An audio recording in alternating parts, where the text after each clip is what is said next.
Welcome to simple PSC. നമ്മുടെ ചാനലിൽ പുതിയ SCRT ക്ലാസ്സുകളാണ് ചെയ്തുകൊണ്ടിരിക്കുന്നത്. 5ാം ക്ലാസ്സിലെ സോഷ്യൽ സയൻസും കഴിഞ്ഞിട്ടുണ്ട്. ഇപ്പോൾ നമ്മൾ നോക്കുന്നത് 9ാം ക്ലാസ്സിലെ സയൻസ് ആണ്. അതും ഏകദേശം കഴിയാനായിട്ടുണ്ട്. 2 ചാപ്റ്ററോട് കൂടി നമ്മുടെ ഈ ക്ലാസ്സും കഴിയുകയാണ്. അതുപോലെ തന്നെ നമ്മൾ സോഷ്യൽ സയൻസ് 7ാം ക്ലാസ്സിൽ സ്റ്റാർട്ട് ചെയ്യാൻ പോവുകയാണ്. അപ്പോൾ നമ്മുടെ ചാനലൊക്കെ ഇഷ്ടമാണ്, നമ്മുടെ ക്ലാസ്സുകളൊക്കെ ഒന്ന് ഇഷ്ടമാണെന്നുണ്ടെങ്കിൽ നമ്മളൊന്ന് സപ്പോർട്ട് ചെയ്യുക, സബ്സ്ക്രൈബ് ചെയ്യുക കേട്ടോ. അപ്പോൾ നമുക്ക് നോക്കാം. ഇന്നത്തെ ചാപ്റ്റർ എന്ന് പറയുന്നത് പരിസ്ഥിതിയെ കുറിച്ചിട്ടാണ് പറയുന്നത്. 9ാമത്തെ ചാപ്റ്ററിൻ്റെ പേര് പരിസ്ഥിതി നോവിക്കാതെ എന്നാണ്.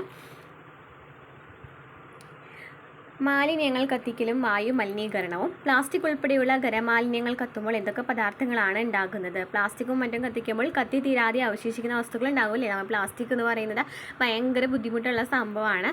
മണ്ണിൽ ലയിക്കാനായിട്ട് ഭയങ്കര ബുദ്ധിമുട്ടാണ്. അപ്പോൾ അത് കാരണം നമ്മൾ മണ്ണിൽ ലയിച്ചില്ലാന്നുണ്ടെങ്കിൽ വെള്ളം വലിച്ചെടുക്കില്ല അല്ലേ? അപ്പോൾ അതുകൊണ്ട് പ്ലാസ്റ്റിക് നിർമ്മാർജ്ജനത്തിനായിട്ട് പല കാര്യങ്ങളും നമ്മൾ ചെയ്യുന്നുണ്ടല്ലോ.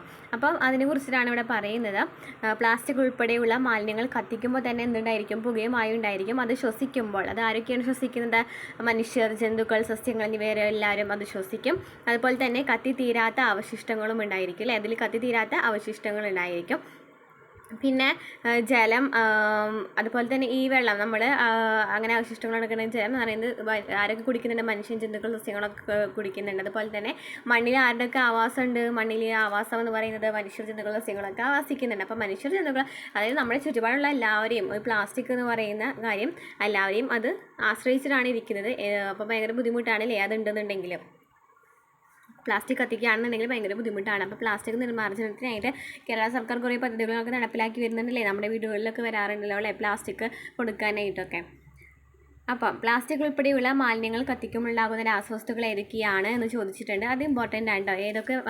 ഏതൊക്കെ ഇതാണ് ഉണ്ടാകുന്നത് എന്നുള്ളത്. Carbon monoxide, sulphur dioxide, nitrogen dioxide, പദാർത്ഥങ്ങളുടെ സൂക്ഷ്മ കണികകൾ, ഡയോക്സിനുകൾ എന്നിവയൊക്കെയാണ് ഉണ്ടാകുന്നത്. ഇതൊക്കെയാണ് carbon monoxide, sulphur dioxide, nitrogen dioxide, പദാർത്ഥങ്ങളുടെ സൂക്ഷ്മ കണികകൾ, ഡയോക്സിനുകൾ എന്നിവയാണ് ഉണ്ടാകുന്നത്. ഇതിൽ പ്രധാനപ്പെട്ട ഒരു കാര്യമാണ് ഡയോക്സിൻ എന്ന് പറയുന്നത്. നമുക്കൊന്ന് സൂക്ഷിച്ചൊന്ന് പഠിക്കണം. ഇനി കാർബൺ മോണോക്സൈഡ് എന്ന് പറയുന്നത് കുറഞ്ഞ അളവിൽ പോലും ശരീരത്തിലെത്തുമ്പോൾ തലവേദന, ക്ഷീണം, കാഴ്ച മങ്ങൽ, ഓർമ്മക്കുറവ് എന്നീ പ്രശ്നങ്ങൾ ഉണ്ടാകുന്നു. കൂടിയ അളവിൽ കാർബൺ മോണോക്സൈഡ് ശ്വസിക്കുന്നത് മരണത്തിന് കാരണമാകുന്നു അല്ലേ? മരണത്തിന് കാരണമാകുന്നു.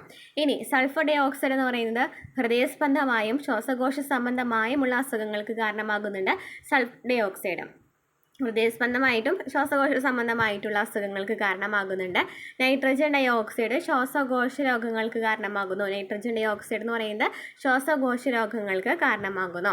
അതുപോലെ തന്നെ പദാർത്ഥങ്ങളുടെ സൂക്ഷ്മ കണികകളൊക്കെ ശ്വസനത്തിലൂടെ ഉള്ളിലെത്തുമ്പോൾ തൊണ്ടയും കണ്ണുകൾക്ക് ചൊറിച്ചിൽ, അലർജി, ആസ്മ, ശ്വാസകോശ ക്യാൻസർ എന്നിവയ്ക്കൊക്കെ കാരണമാകുന്നുണ്ട് അല്ലേ? ഇനി ഡയോക്സിനുകൾ എന്ന് പറയുന്നത് ക്യാൻസർ ഉണ്ടാകാനുള്ള സാധ്യത വർദ്ധിപ്പിക്കുന്നു. അപ്പോൾ ഡയോക്സിൻ എന്ന് പറയുന്നത് ഇമ്പോർട്ടൻ്റ് ആണെന്ന് പറഞ്ഞില്ലേ? കാരണം എന്താണ്? ക്യാൻസർ ഉണ്ടാകാനുള്ള സാധ്യത വർദ്ധിപ്പിക്കുന്നത്. പ്ലാസ്റ്റിക് കത്തിക്കുമ്പോൾ ഉണ്ടാകുന്നത് എന്താണ്? ഡയോക്സിനുകളാണ്. തൈറോയിഡുമായി ബന്ധപ്പെട്ട പ്രശ്നങ്ങൾ, ശ്വാസകോശ രോഗങ്ങൾ എന്നിവയ്ക്കും ഇത് കാരണമാകുന്നുണ്ട്. അപ്പോൾ ഇവിടെ നമ്മൾ പറഞ്ഞത് എന്തൊക്കെയാണ്? പ്ലാസ്റ്റിക് ഉൾപ്പെടെയുള്ള മാലിന്യങ്ങൾ കത്തുമ്പോൾ ഉണ്ടാകുന്ന രാസവസ്തുക്കൾ ഏതൊക്കെയാണ്?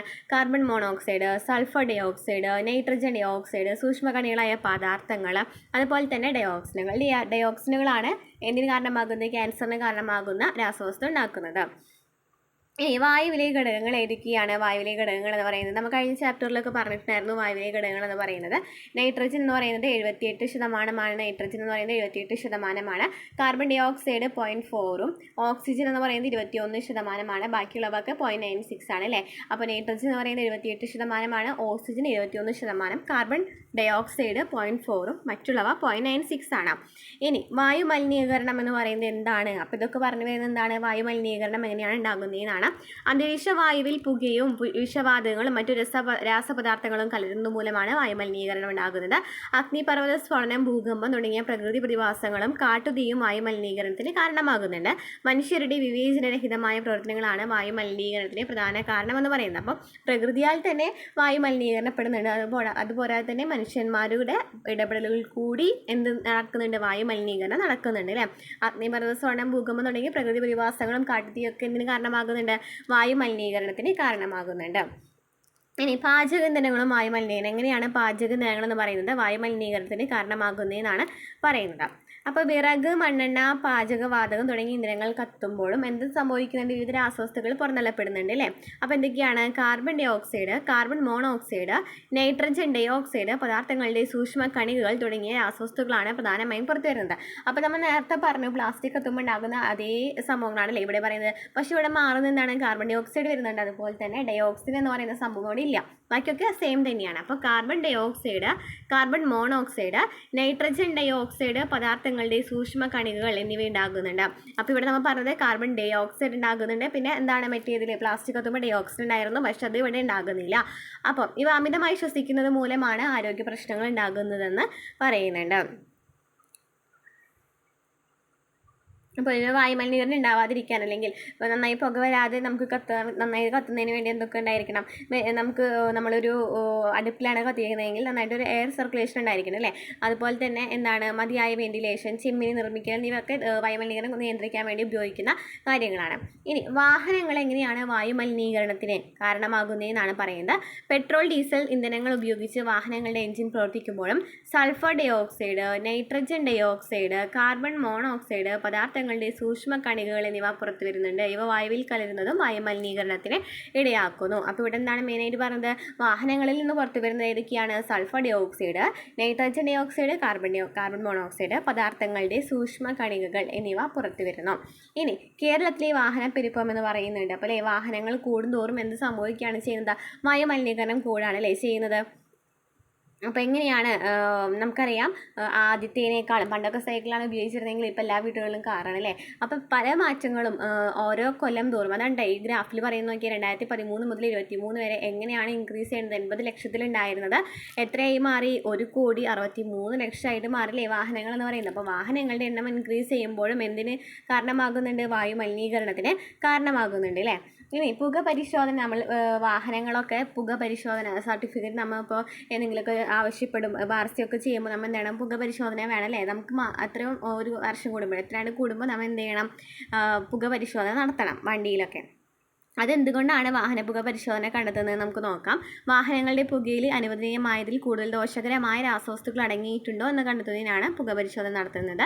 എഞ്ചിൻ തകരാറ്, കാലപ്പഴക്കം, ഇന്ധനങ്ങളിലെ മായം തുടങ്ങിയവ കൊണ്ട് വാഹന പുകയിൽ കൂടുതൽ ദോഷകരമായ രാസവസ്തുക്കൾ അടങ്ങിയിട്ടുണ്ടോ എന്ന് പുക പരിശോധിക്കുന്നത്. അപ്പോൾ പുകയിൽ നമ്മൾ എന്തെങ്കിലും അമിതമായിട്ടുള്ള രാസവസ്തുക്കൾ ഉണ്ടോ എന്നറിയുന്നതിന് വേണ്ടിയിട്ടാണ് പുക പരിശോധന നടത്തുന്നത്. ഇപ്പോൾ ഇലക്ട്രിക് വാഹനങ്ങൾ നന്നായിട്ട് ഉപയോഗിക്കുന്നുണ്ടല്ലോ. അപ്പോൾ ഇലക്ട്രിക് വാഹനങ്ങൾ ഉപയോഗിക്കുമ്പോൾ വായുമലിനീകരണം പെടുന്നുണ്ടോ എന്നാണ് ഇവിടെ ക്വസ്റ്റ്യൻ വരുന്നുണ്ടോ? വാഹനങ്ങൾ മൂലമുള്ള വായുമലിനീകരണത്തിനുള്ള പരിഹാരമാണ് ഇലക്ട്രിക് വാഹനങ്ങൾ എന്ന് പറയുന്നത്. കാരണം എന്താണ്? വായുമലിനീകരണം കുറയാണല്ലേ ഇലക്ട്രിക് വാഹനങ്ങൾ എന്ന് പറയുമ്പോൾ, പുകയൊന്നും ഇടുന്നില്ലല്ലോ. അപ്പോൾ അതുപോലെ തന്നെ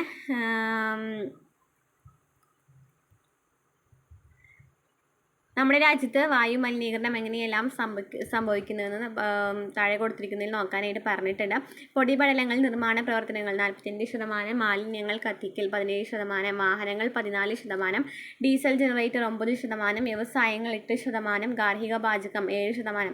അപ്പോൾ കൂടുതലായിട്ട് വായുമലിനീകരണം നടക്കുന്ന എവിടെയാണ്? പൊടിപടലങ്ങൾ കത്തിക്കുമ്പോൾ അല്ലേ? പൊടിപടലങ്ങളും നിർമ്മാണ പ്രവർത്തനങ്ങൾ വഴിയാണ് കൂടുതലായിട്ട് വായുമലിനീകരണങ്ങൾ ഉണ്ടാകുന്നത്. അപ്പോൾ പൊടിപടലങ്ങൾ വഴിയും നിർമ്മാണ പ്രവർത്തനങ്ങളും പിന്നെ എന്താണ് മാലിന്യങ്ങൾ കത്തിക്കുന്നത് രണ്ടാമത്തെ പറയുന്നതാണ് കത്തിക്കൽ കേട്ടോ. ഫസ്റ്റത്തെ പറയുന്ന പൊടിപടലങ്ങൾ കാരണമാണ് വായുമലിനീകരണം കൂടുതലായിട്ട് ഉണ്ടാകുന്നത്. രണ്ടാമത്തേൽ പറയുന്ന മാലിന്യങ്ങൾ കത്തിക്കലാണ്. പിന്നെ വാഹനങ്ങൾ പറയുന്നുണ്ട്, ഡീസൽ ജനറേറ്റർ, വ്യവസായങ്ങൾ, ഗാർഹിക പാചകം, അതൊക്കെ ഏറ്റവും താഴെയാണല്ലേ വരുന്നത്. ഇനി ഇവിടെ ജലമലിനീകരണവുമായിട്ട് ബന്ധപ്പെട്ട് വേർഡ്സാണ് വരാൻ പോകുന്നത്. ഭൂമിയിലെ ജലം എന്ന് പറയുന്ന ഒരു കണ്ടന്റ് കൊടുത്തിട്ടുണ്ട്. ജലം എന്ന് പറയുന്നത് ഭൂമിയിൽ ജലം ഏതൊക്കെ രൂപത്തിലാണ് കാണപ്പെടുന്നത്? മഞ്ഞുപാളികൾ, ഹിമാനികൾ മുതലായവ. നീരാവിയിലെ വെള്ളം സർവത്ര. ഭൂമിയിൽ ആകെ ജലത്തിന് 97% സമുദ്രജലമാണ്. അപ്പോൾ നമ്മുടെ ഭൂമിയിൽ എത്ര ശതമാനം? 97% സമുദ്രജലമാണ്. വെറും 3% മാത്രമാണ് അതിൽ ശുദ്ധജലം എന്ന് പറയുന്നത്. വെറും 3% മാത്രമാണ് ശുദ്ധജലം. ശുദ്ധജലത്തിൻ്റെ ഏകദേശം 69% മഞ്ഞുപാളികളായിട്ടാണ് കാണപ്പെടുന്നത്. അപ്പോൾ നമുക്ക് ശുദ്ധജലം 97% സമുദ്രജലമാണ്.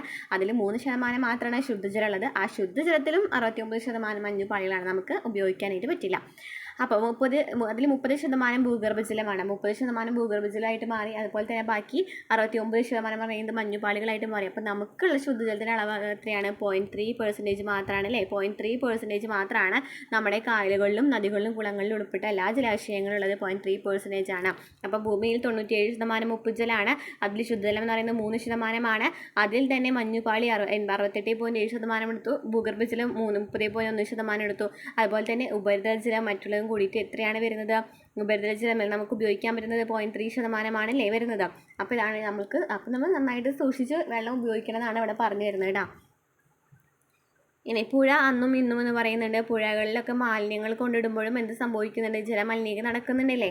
അപ്പോൾ ഇവിടുത്തെ മെയിൻ ആയിട്ടുള്ള ഒരു പോയിന്റ് എന്ന് പറയുന്നതാണ് യൂട്രോഫിക്കേഷൻ എന്ന് പറയുന്ന ടേം നന്നായിട്ട് പഠിച്ചു വെക്കുക. എന്താണ് യൂട്രോഫിക്കേഷൻ എന്ന് പറയുന്നത്?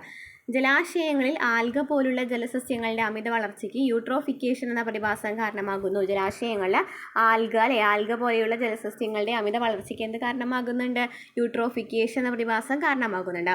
നൈട്രജൻ കലർന്ന രാസവളങ്ങളും മറ്റും ഒഴുകിയെത്തുന്ന ജലാശയങ്ങളിലാണ് ഇത് സംഭവിക്കുന്നത്. അപ്പോൾ ഏത് ജലാശയങ്ങളിലാണ്? നൈട്രജൻ കലർന്ന രാസവളങ്ങളും മറ്റും ഒഴുകിയെത്തുന്ന ജലാശയങ്ങളിൽ. ഇങ്ങനെ ഒഴുകിയെത്തുന്ന അധിക പോഷകഘടകങ്ങളാണ് ജലസസ്യങ്ങളുടെ അമിത വളർച്ചയ്ക്ക് കാരണമാകുന്നുണ്ട്. അപ്പോൾ ഇതെന്ന് പറയുന്നതൊക്കെ എന്താണ്? അധിക പോഷകഘടകങ്ങളാണ് അല്ലേ. ഇങ്ങനെ അധികമായിട്ടുള്ള പോഷകഘടകങ്ങൾ മൂലം ജലത്തിലുണ്ടാകുന്ന സസ്യങ്ങൾ, അതായത് ജലത്തിലെ ആൽഗകളൊക്കെ എന്ത് സംഭവിക്കുകയാണ്? അമിതമായ വളർച്ച സംഭവിക്കുകയാണ്. ഈ ജലസസ്യങ്ങൾ ജലത്തിൽ ലയിച്ച് ചേർന്നിരിക്കുന്ന ഓക്സിജൻ അമിതമായിട്ട് ഉപയോഗിക്കുന്നു. അപ്പോൾ ഈ ജലസസ്യങ്ങൾക്ക് എന്താണ്? കൂടുതലായിട്ട് ഓക്സിജൻ വേണ്ടി വരില്ലേ. അറിയാലോ, കുറേ ഈ ചെടികൾ വരാണെന്നുണ്ടെങ്കിൽ അവർക്ക് എല്ലാവർക്കും എന്ത് വേണം? ഓക്സിജൻ അമിതമായിട്ട് ഉപയോഗിക്കുന്നു. ഇതുമൂലം ജലത്തിലെ മറ്റ് സസ്യങ്ങളും ജന്തുക്കളും ഓക്സിജൻ ലഭിക്കാതെ നശിക്കുകയും ജലാശയത്തിൽ നിലനിന്നിരുന്ന ആവാസ വ്യവസ്ഥ തകിടം മാറുകയും ചെയ്യുന്നു. അപ്പോൾ എന്താണ് ഇവിടെ പറയുന്നത്? യൂട്രോഫിക്കേഷൻ എന്ന് വെച്ചാൽ എന്താണ് പറയുന്നത്? രാസവളങ്ങളും നൈട്രജൻ അടങ്ങിയ കുറേ രാസവളങ്ങളുണ്ടല്ലേ. അപ്പം ഈ പല പോഷകങ്ങൾ അടങ്ങിയിട്ടുള്ള ഈ രാസവളങ്ങളും ആണെങ്കിലും ഈ പോഷകഘടകങ്ങളൊക്കെ കൂടിയിട്ട് എന്താ ചെയ്യാണ്? ജലത്തിലേക്ക് പോകുകയാണ്. അപ്പോൾ ജലത്തിൽ പോകുമ്പോൾ നമുക്കറിയാം ജലത്തിൽ ഓൾറെഡി എന്താണ് സസ്യങ്ങൾ ഉണ്ടായിരിക്കുന്നുള്ളത്. അപ്പോൾ ഈ സസ്യങ്ങൾ നന്നായിട്ട് വളരാനല്ലേ, വളം കിട്ടല്ലേ. ഈ വളങ്ങളൊക്കെ കിട്ടുമ്പോൾ ജലത്തിലെ സസ്യങ്ങൾ നന്നായിട്ട് വളരാണ്. അപ്പം അവർക്ക് നന്നായിട്ട് ഓക്സിജൻ വേണ്ടി വരും. അപ്പോൾ നന്നായിട്ട് ഓക്സിജൻ വരുമ്പോൾ അവിടെ ബാക്കി കുറേ സസ്യങ്ങൾ ഉണ്ടായിരിക്കുമല്ലോ, ബാക്കി ആവശ്യമുള്ള സസ്യങ്ങളും ജന്തുക്കളൊക്കെ ഉണ്ടായിരിക്കും. അപ്പോൾ ഇവർക്കൊക്കെ ഇത് ഭയങ്കര ദോഷകരമായിട്ട് മാറാണ് ചെയ്യുന്നത്. അപ്പോൾ നമ്മുടെ ആവാസ വ്യവസ്ഥയും തന്നെ തകിടം മറിക്കുകയാണ് ചെയ്യുന്നത്. ഇതാണ് യൂട്രോഫിക്കേഷൻ എന്ന് പറയുന്നത്. ഇമ്പോർട്ടൻ്റ് ആയിട്ട് പഠിച്ച് വയ്ക്കുക. അപ്പോൾ ജലമലിനീകരണത്തിന് കാരണമാകുന്ന മറ്റു കാരണങ്ങൾ ഏതൊക്കെയാണ്? കീടനാശിനികളുടെ അമിത ഉപയോഗം, മലിനജലം ഓടകളിലേക്ക് ഒഴുക്കിവിടൽ, അറവുശാലകളിലെ മാലിന്യം മണ്ണിലും ജലാശയങ്ങളിലും നിക്ഷേപിക്കുന്നത്, വ്യവസായശാലകളിലെ മാലിന്യങ്ങൾ ജലാശയങ്ങളിലേക്ക് ഒഴുക്കിവിടുന്നത്. ഇനി കുടിവെള്ളം പരിശോധിക്കാമെന്ന് പറയുന്നുണ്ട്. കുടിവെള്ള ശുദ്ധീകരണവുമായിട്ട് ബന്ധപ്പെട്ടിട്ടുള്ളതാണ് പറയുന്നത്. അപ്പോൾ എങ്ങനെയാണ് കുടിവെള്ള ശുദ്ധീകരണത്തിൻ്റെ പ്രോസസ്സിംഗ് എന്ന് പറയുന്നത് നമുക്ക് നോക്കാം. അപ്പോൾ ആദ്യം തന്നെ എന്താണ്? കുടിവെള്ളത്തിൽ മാലിന്യങ്ങൾ കലർന്ന് നമ്മൾ എന്ത് ചെയ്യും? നമുക്കറിയാം, അരിക്കൽ ചെയ്തില്ലേ. അപ്പോൾ നമുക്ക് എന്തൊക്കെയാണ് സ്റ്റെപ്പ്? എന്ന് പറയുന്നതാണ് തിളപ്പിക്കൽ. ആദ്യം തന്നെ തിളപ്പിക്കും. കുറഞ്ഞത് 1 മിനിറ്റ് നേരമെങ്കിലും തിളപ്പിച്ചാൽ ജലത്തിലെ സൂക്ഷ്മജീവികൾ നശിക്കും.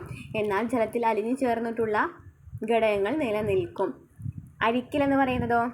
ജലത്തിൽ അലയ മാലിന്യങ്ങളെ അരിപ്പകൾ ഉപയോഗിച്ച് വേർതിരിക്കുന്നു. എന്നാൽ സൂക്ഷ്മജീവികൾ ജലത്തിൽ ലയിച്ച് ചേർന്നിട്ടുള്ള ഘടകങ്ങൾ എന്നിവ നീക്കം ചെയ്യപ്പെടുന്നില്ല. അപ്പോൾ ആദ്യം തിളപ്പിച്ച് എന്ത് സംഭവിക്കും? സൂക്ഷ്മജീവികളൊക്കെ നശിച്ചു, എന്നാലും കുറച്ച് ഘടകങ്ങളൊക്കെ അതിലുണ്ടായിരിക്കും.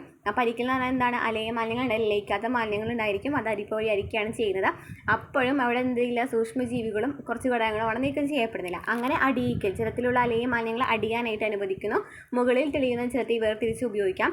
സൂക്ഷ്മജീവികൾ ജലത്തിൽ ലയിച്ച് ചേർന്നിട്ടുള്ള ഘടകങ്ങൾ എന്നിവ ഈ രീതി ഉപയോഗിച്ച് പൂർണ്ണമായിട്ടും മാറ്റാനായിട്ട് കഴിയില്ല. അപ്പം എന്നാണ് പറയുന്നത്? ജലത്തിലുള്ള അലയ മാലിന്യങ്ങൾ നമുക്ക് അടിയാനായിട്ട് അനുവദിക്കുന്നതിന് വേണ്ടിയിട്ടാണ് അടിയിക്കൽ എന്ന് പറയുമ്പോൾ പേരുണ്ടല്ലേ. അപ്പോൾ അടിയിക്കും. എന്നാലും എന്താണ്? ചില സൂക്ഷ്മഘടകങ്ങളൊക്കെ ഇതിൽ നിന്ന് വേർതിരിക്കാൻ പറ്റില്ല. അപ്പോൾ വീണ്ടും എന്ത് ചെയ്യും? ക്ലോറിനേഷൻ ചെയ്യും. ശരിയായ അളവിൽ ബ്ലീച്ചിങ് പൗഡർ ചേർത്തിട്ട് ജലത്തിൽ സൂക്ഷ്മജീവികൾ നശിക്കും. എന്നാൽ ജലത്തിൽ ലയിച്ച് ചേർന്നിട്ടുള്ള ഘടകങ്ങളെ മാറ്റാൻ കഴിയില്ല. അപ്പോഴും എന്താണ് സംഭവിക്കുന്നത്? ജലത്തിലുണ്ടാകുന്ന ഘടകങ്ങളെ മാറ്റാൻ കഴിയില്ല. ബാക്കിയുള്ള ജലത്തിലെ സൂക്ഷ്മജീവികളൊക്കെ നശിക്കുകയൊക്കെ ചെയ്യും ബ്ലീച്ചിങ് പൗഡർ ചേർത്താൽ. നെക്സ്റ്റ് സ്റ്റെപ്പാണ് ഡിസ്റ്റിലേഷൻ എന്ന് പറയുന്നത്. ജലം തിളപ്പിച്ച് നീരാവിയാക്കുകയും അതിനെ തണുപ്പിച്ച് ശുദ്ധജലം ശേഖരിക്കുകയും ചെയ്യുന്ന മാർഗ്ഗമാണ്. അപ്പോൾ അതിന് ജലം തിളപ്പിച്ച് നീരാവിയാക്കി അതിനെ വീണ്ടും തണുപ്പിച്ചിട്ട് ശുദ്ധജലമാക്കുന്നതിനാണ് ഡിസ്റ്റിലേഷൻ എന്ന് പറയുന്നത്. ഇങ്ങനെ ശേഖരിക്കുന്ന ജലത്തിൽ അലിഞ്ഞു ചേർന്നിട്ടുള്ള ഘടകങ്ങൾ ഉണ്ടാകില്ല. അപ്പോൾ ഇതിലൊന്നും ഉണ്ടായിരിക്കില്ല, ഈ ഘടകങ്ങളൊന്നും ഉണ്ടായിരിക്കില്ല. അപ്പോൾ എന്തൊക്കെ സ്റ്റെപ്പ് പറഞ്ഞു? തിളപ്പിക്കൽ, അരിക്കൽ, അടിയിക്കൽ, ക്ലോറിനേഷൻ, ഡിസ്റ്റിലേഷൻ. എന്തൊക്കെയാണ്? തിളപ്പിക്കൽ, അരിക്കൽ, അടിയിക്കൽ, ക്ലോറിനേഷൻ, ഡിസ്റ്റിലേഷൻ. അപ്പോൾ ഇതിൽ ലാസ്റ്റത്തെ സ്റ്റെപ്പ് ഡിസ്റ്റിലേഷൻ എന്ന് പറയുന്നതിൽ മാത്രമാണ് എന്ത് സംഭവിക്കുന്നത്? ജലത്തിനെ വീണ്ടും തിളപ്പിച്ച് നീരാവിയാക്കി പിന്നെ വീണ്ടും ശുദ്ധജലം ശേഖരിക്കുന്ന ഒരു പ്രോസസ്സ് എന്ന് പറയുന്നത്. ഓക്കെ ആണല്ലോ. ഇനി മലിനീകരണ മണ്ണിലും നമുക്ക് പ്ലാസ്റ്റിക് മാലിന്യങ്ങളെ കുറിച്ച് നമ്മൾ തുടക്കത്തിലേ പറഞ്ഞിട്ടുണ്ടായിരുന്നു. അത് തന്നെയാണ് ഇവിടെ മലിനീകരണ മണ്ണിലും എന്ന് പറയുന്നത്. പ്ലാസ്റ്റിക് മാലിന്യങ്ങളൊക്കെ റോട്ടിലും അവിടെയൊക്കെ വലിച്ചെറിയുമ്പോൾ ഉണ്ടാകുന്ന ആ ഭവിഷ്യത്തുകളെ കുറിച്ചിട്ട് പറയുന്നുണ്ട് അല്ലേ. ഇനി വീട്ടിലെ മാലിന്യങ്ങൾ എന്ന് പറയുന്നത് നമ്മൾ എന്ത് ചെയ്യാം, നമുക്ക് വേസ്റ്റുകളൊക്കെ നമുക്ക് എന്ത് ചെയ്യാം, അതൊക്കെ ഇതാക്കിയിട്ട് നമുക്ക് എന്തൊക്കെയുമായിട്ട് ജൈവവളങ്ങളാക്കിയിട്ട് മാറ്റാനായിട്ട് പറ്റും അല്ലേ.